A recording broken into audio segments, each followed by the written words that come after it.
Hi, everyone. I'm Dr. Kelsey Marks, And I'm Dr. Emily Corbell. and welcome to our very first episode of our Not podcast. We're going to call it Those Blonde Doctors because it's going to be myself, Dr. Emily, Dr. Frady, which I know everybody knows, and Dr. Erica as well. And we are all blonde doctors. We are. And it's kind of funny. We came upon the name because we'll have clients come into the front desk or call on the phone and they'll say, I want to see that blonde doctor that I saw last time. And we're like, which one? And the front desk giggles because they're like, which one? Yeah. There's four of them. And we all kind of look alike. And we all kind of look alike. That is true. So it can be a little bit tricky when Yeah. it comes to scheduling an appointment. And don't worry, there will be featured special guests. Absolutely. who Absolutely. Aren't blonde. It's not just us. Yeah. So don't Dr. get tired Jim, of us. Dr. Caroline. Yep. And Doc. Yeah. Our beloved. So the first episode, we're going to talk about fleas and ticks because we do live in South Louisiana.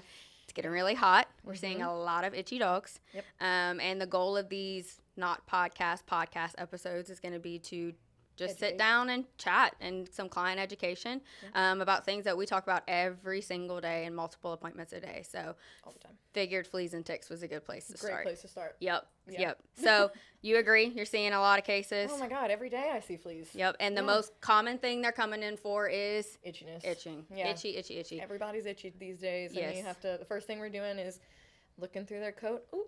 Oh, maybe there's a there flea they there. are. And Mhm. it's like, what? They have fleas? And it's like, they do. Because they are really good at hiding, unfortunately. Yeah. Um, They really are. And I think a lot of our dogs, at least my dogs, have like dense hair coats. yes. So unless I'm searching, I'm probably not going to see them. 100%. You know what I mean? 100%.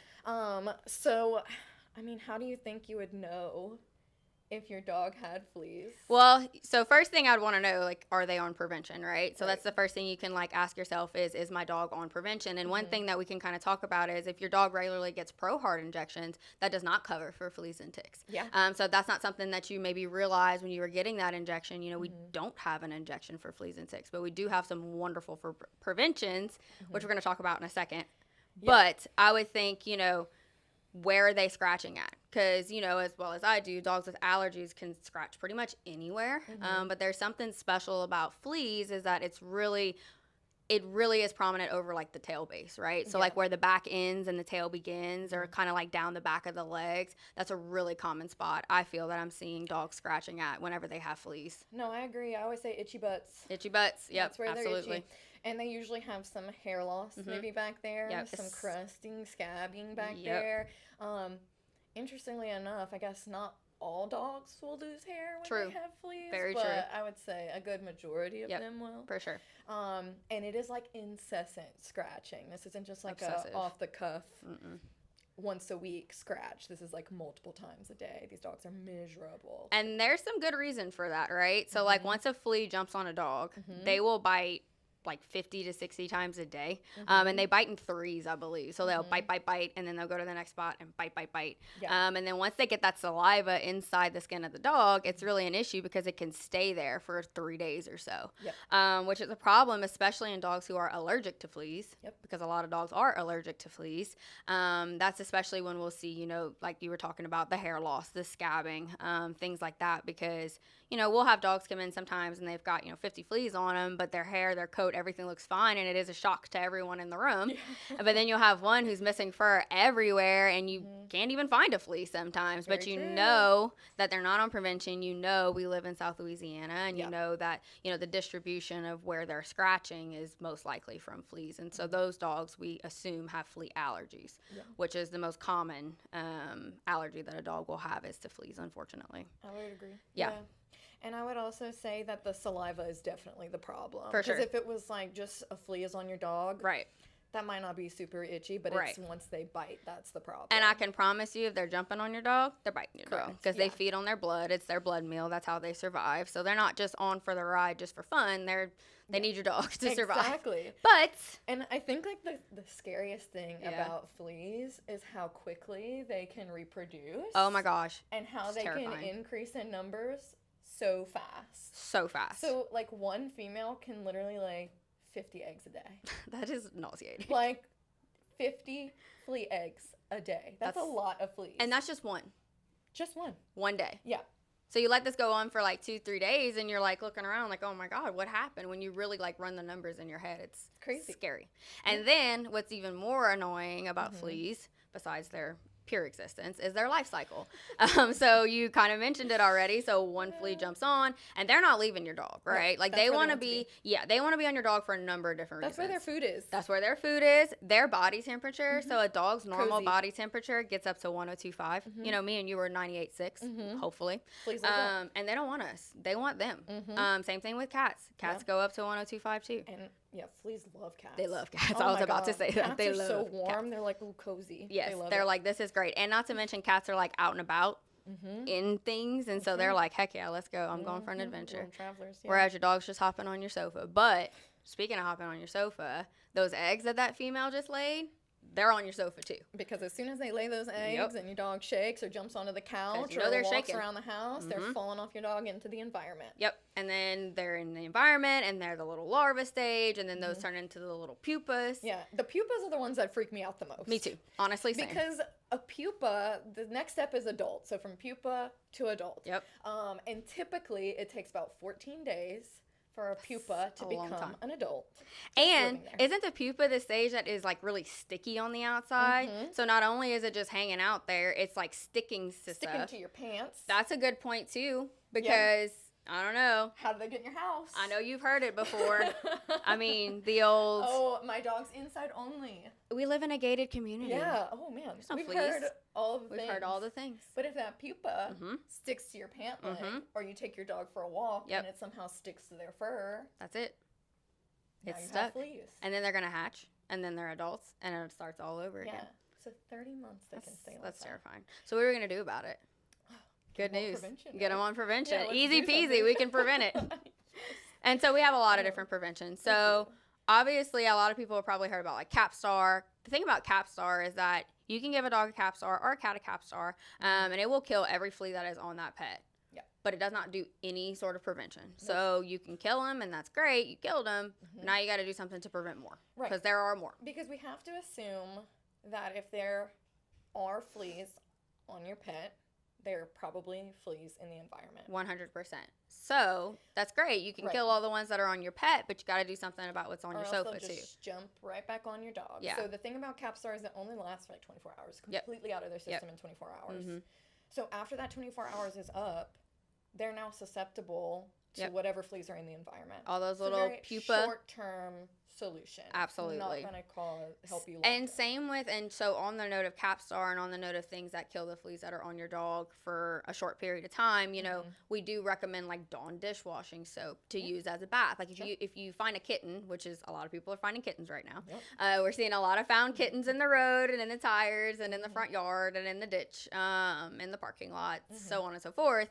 And this kitten has fleas and you're like, oh my God, what am I going to do? It's 7 o'clock at night. Like, I don't want to go to the emergency vet for this, you know. Kitten's spunky, doesn't seem to be affected by the fleas, but they're there, right? You don't want to bring that in your house. Dawn dishwashing, the blue one, the one with the little duck on it. Cheap, easy, effective. But then the next day, hopefully you get in with your vet so we can get you guys on some sort of prevention. But on that note, too, wouldn't recommend, you know, flea baths or anything like that. Yeah, unfortunately for cats, especially cats. A lot of stuff you can get over the counter, unfortunately, can actually be toxic to them. Pyrethrins, so that subset of preventative, that compound is very, very toxic to cats. It's not toxic to dogs, so we'll see it in some dog flea preventions. Yeah, it worked for my dog, and that's a big thing too. Don't ever put a dog prevention on a cat. No, never. Don't do it. And so let's say that it does happen to you. Let's say, you know, what do we look for? What kind of things do you see? Or would we see? Like if a cat got a pyrethrin. Yeah, unfortunately the signs are actually pretty scary. Yeah. And can actually be like neurologic signs. Yeah, it's like tremoring, seizures, kind of seeming confused. It's really scary and honestly would not recommend. No. And this is not a quick fix either. This is something that would have to be hospitalized for like days to fix. So and the prognosis is pretty guarded on that. So if you see any of those signs and you did, you know, recently use a flea bath or use a sort of prevention that, you know, we didn't, you know, sell you or anything like that, I would definitely get in as soon as possible. Yeah, and I guess it's another good reason, like, just consult with your veterinarian. If Always. you're not sure if you should use this or not, just call us and I'll be like, that's fine. Yeah. Or, oh my God, please don't use that. I mean, that's an easy. Don't do it. No so easy. judgment. So, yeah, no, it's totally fine. That's why we're here. Right. See, we're doing all this stuff, these education podcasts, because we care. Exactly. So, kind of went off course a little bit with that, but that's okay. Let's go back to prevention. So, we have a number of preventions, and our fleas in Louisiana, they're intense. They're built different. Yeah, they're built different. And so for that reason, up north where it's cold and things like that, you may have your Walmart preventions that work just fine. And maybe you might get lucky and down here and your Walmart preventions work just fine. But a lot of times our fleas have adapted to a lot of the things that we have, all the products that we have. And so unfortunately we have to continue to, make new products. And so we offer what we feel are the best ones for flea control and flea prevention. Yep. And so really important, I think, that we talk about our options. I think so. And we can definitely talk about the ones specifically that we have here. And how they work is important because we kind of talked about that life cycle. So they don't all do the same thing. They don't all work on the same part of the life cycle. So I think that's important too. Sure. So our most common ones would be Bravecto and Simparica. My personal fave. Yeah. So Bravecto lasts for 3 months, which is awesome. Very nice. Yes. And so when you have like a dog that's on ProHeart, because like we mentioned earlier, ProHeart just does heartworms, does not do fleas and ticks. So you want to get them on something for that as well. Yep. Bravecto is a personal favorite because it does last 3 months. And so if you're getting a ProHeart 6 or ProHeart 12, you're looking at 3-month intervals for that. So it makes it pretty easy to kind of line up when it's due. Oh, yeah. And if you're like me and you just like don't remember to get something monthly. I'm really good at remembering for everybody else's pets. Correct. So yeah, my preferred one is Bravecto because it lines up, the 3-month intervals line up with ProHeart 6 or ProHeart 12. So it makes it a lot easier to remember when to give it. But if you are someone who you're better than me and you put it in your calendar and to do the first of the month every month and you remember, then we have Simparica, which is, those are the same active ingredients, so they do work the same way. Simparica is just once a month versus Bravecto is once every 3 months. Yeah. And then we could actually throw Revolution in that category as well, too, because those three do work the same. And so... But I guess to circle back to Bravecto, what's nice about that, again, I don't mean to talk about Bravecto so much, but I just love it. Bravecto. It works. You have oral. Yeah. And you have topical. That's true. If your dog, is convenient. Yeah, that's a really good point because not all dogs like the taste of the Bravecto, and we'll have clients come in fairly often that are like, "Can you give it?" Because I can't. They refuse to eat it. And they're stubborn, right? They can be really stubborn. It can be very difficult. And sometimes they're really picky. I'm looking at you, Chihuahuas. Yeah, I know. And those Bravectos are big. I mean, they can be pretty big. So the fact that Bravecto also has a topical option really is great, and that's a good point. I'm glad you brought that up too. But it does also last, the same course, and it's good to have something that lasts for 3 months, and is somewhat easy to remember to give. And then. So that group, what they do is they don't necessarily repel fleas. So you do want to get that environmental control too, right? So we can talk a little bit more about that later. But they have to jump on the dog, right? Bite the dog or the cat. Yeah. And because we do have cat Bravecto as well. So they have to jump on the dog or the cat, bite them, and then they die. Yeah. Which is good because, they die almost immediately. There's less saliva that gets underneath their skin. And you're dealing with, I think one of our technicians said you're dealing with 1 flea problem versus 300 flea problems. Right. So even though they're still getting on the dog, they still have to bite. Yeah. You're still controlling the issue that way. But then it's like, what do we do about these freaky little babies we were talking about? How do we target that? Yeah. Which, I'm going to be honest with you. I don't think there's anything for that pupa stage, but we can target them before they get there. Right. And so, so we do have, what is it, Sentinel?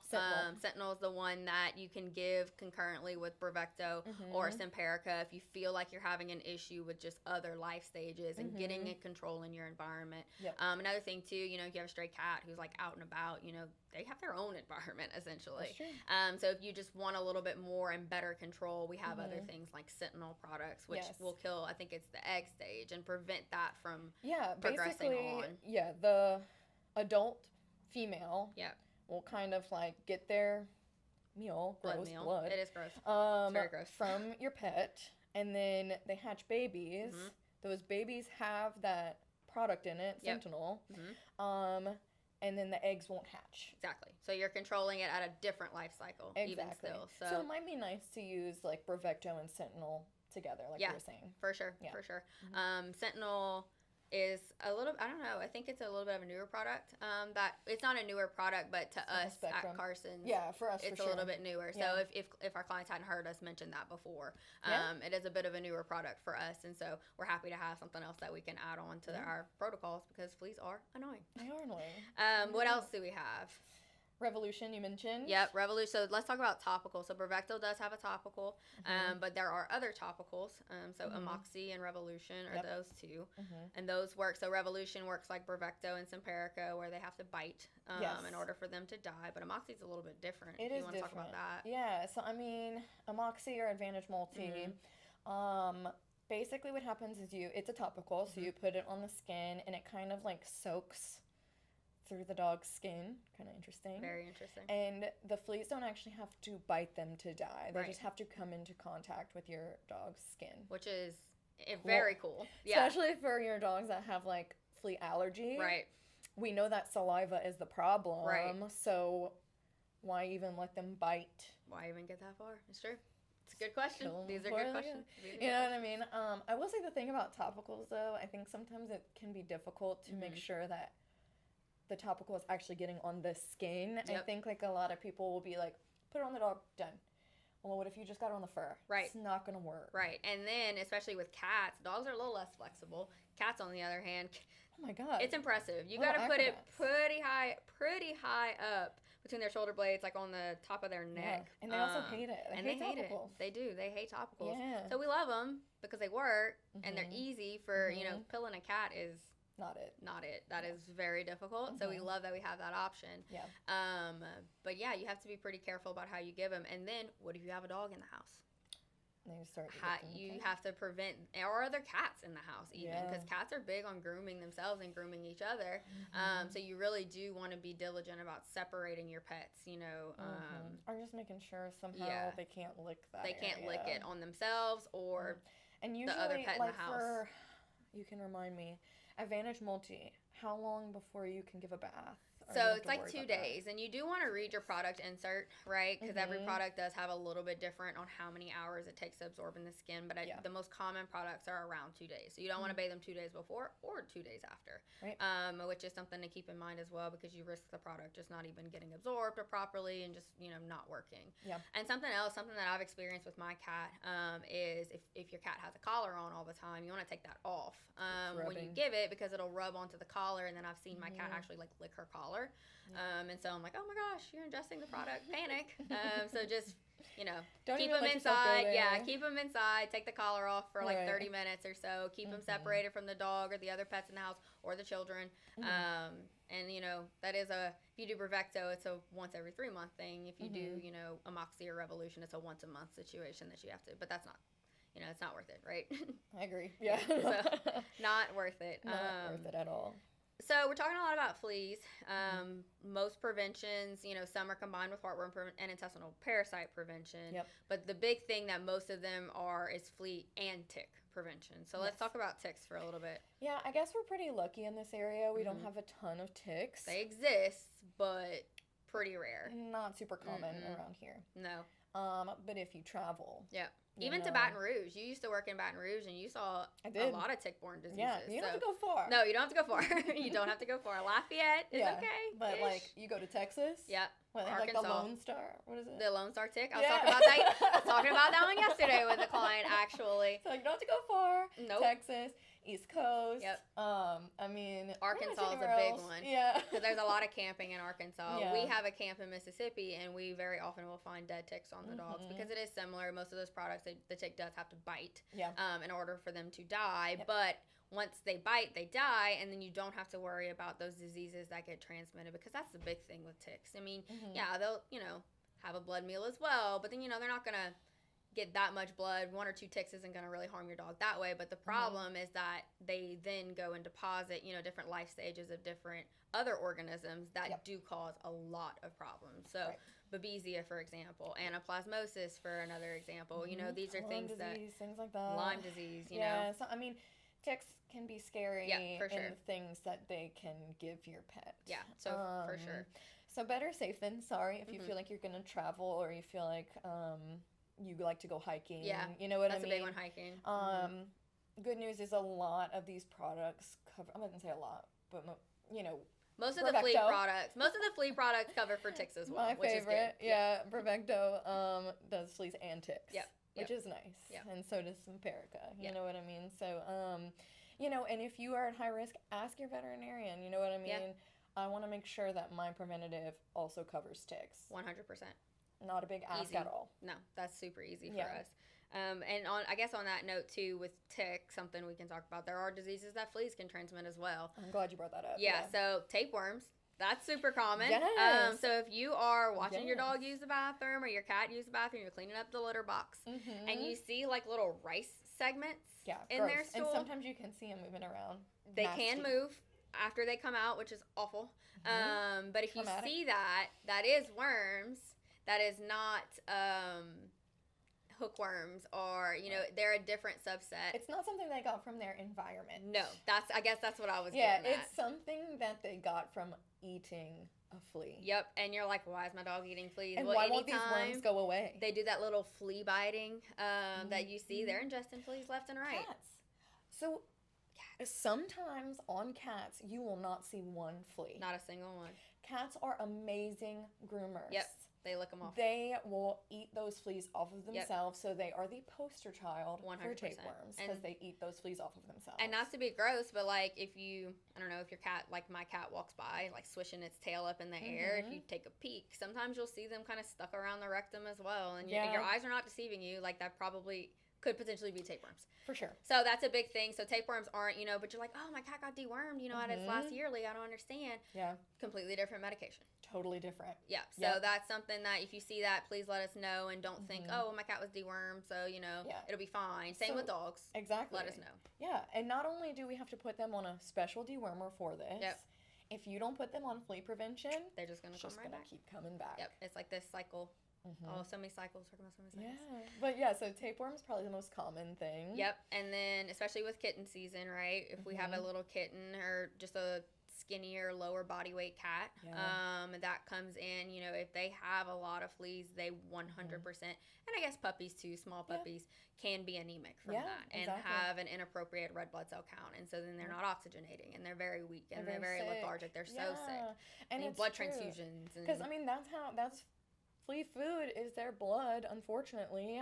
And so, like, it happens a lot when, like, you find a stray kitten. For sure.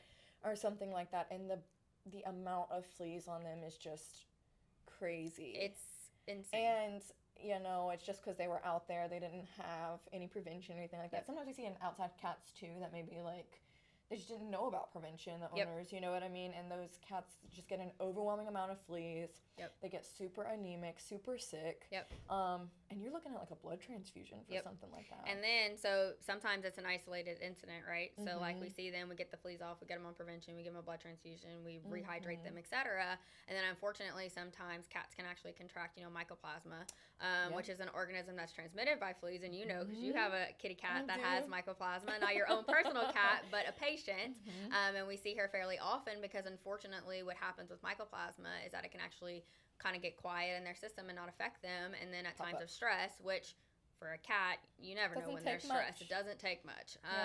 It can actually flare back up, right? And cause these recurrent anemias. And so you're back in here multiple times. And general sickness. Yeah, just lethargic. Lethargy, anemia, not wanting to eat. I mean, like, they don't feel good. And is it something we see often? No.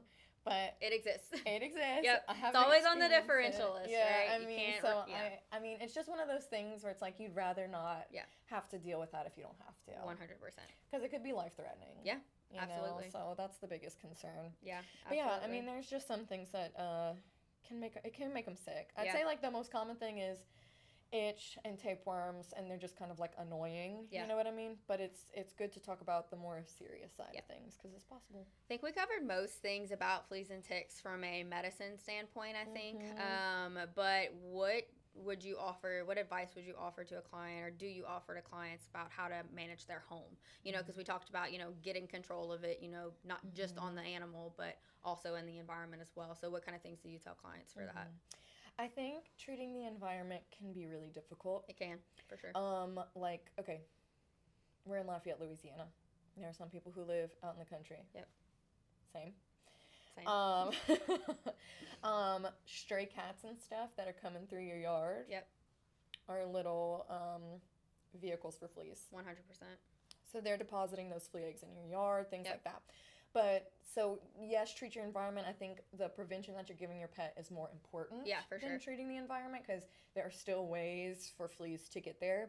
But if I were going to do anything, I would contact my exterminator and see if they can do like a spray for fleas. Over-the-counter stuff, there are things available. Yeah, knockout products. Yeah, I mean, I have had experience with the Frontline knockout spray.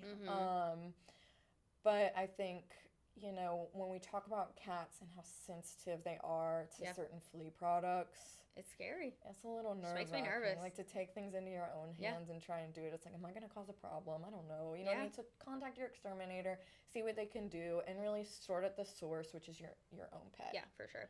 And then the vacuuming, you know, vacuum your house. What is it, like once every day for 2 weeks? Oh, yeah, like if your pet has fleas and you get them on prevention and those fleas start to die. We still talked about the eggs and all that stuff in the environment. So, like I said, it usually takes about 14 days for them to turn into adult fleas. So I would say for 2 weeks, vacuum every day pretty much, wash bedding, and then after the 2 weeks, toss that bag out. Yeah, vacuum please bag. toss the bag. Yeah, or if you have like one of those like Dysons or the Sharks, like make sure you're really cleaning that canister, empty it out, because theoretically they could hatch in there too. You know, you could suck them up, but they might hatch inside your vacuum. Oh my God, that's crazy. I know, scary. But it's possible. It is possible. It's yeah. possible. So, or even like those pupa we were talking about that stay in those cocoons. That could be living in there. Yeah. And that takes, I think, I said 30 months or something like that. Yeah, up to 30 months. They could be just like dormant in so, your vacuum. You know, I think that's something to be concerned about too. But for the most part, if the eggs are just out in the open, should take about 14 days. Just vacuum every day, 2 weeks. Keep your pet on consistent prevention. You should be good. Yeah, absolutely. I think so too. Anything else you can think? I can't think of anything. Okay. You have the list. I know. We covered the list. Not the list. We covered the list. Everything here has been discussed. I think we're so good. Yeah. Yay. Okay. Yay. Well, I hope you guys learned something. Yeah. I mean, it feels like that was long. So if you stuck through the whole video, I hope you learned something. Please stick through the whole video. If y'all have any requests for topics that you want to know more about, we're open for that too. Drop a comment or let us know. Drop a comment, a little DM. But let us know what you guys are interested in learning more about. We obviously could talk for days, because we do talk for days. It's quite literally our job. And we love it. And we love, part of the reason we went into what we call GP or general practice in veterinary medicine is the client education side of it. And so if there is anything that, you know, y'all want to hear from us about, we would love to talk about it. Yay. So, and like I said, it's not just us. You don't have to just listen to us all the time. We will have other people coming in, hopefully. We get to meet the other blonde doctors. The other blonde doctors. And the not blonde doctors. Yeah, thank y'all so much. Again, I'm Dr. Kelsey. And I'm Dr. Emily. And so, let us know what y'all thought, and if you want to hear more. Yeah. Thanks so much.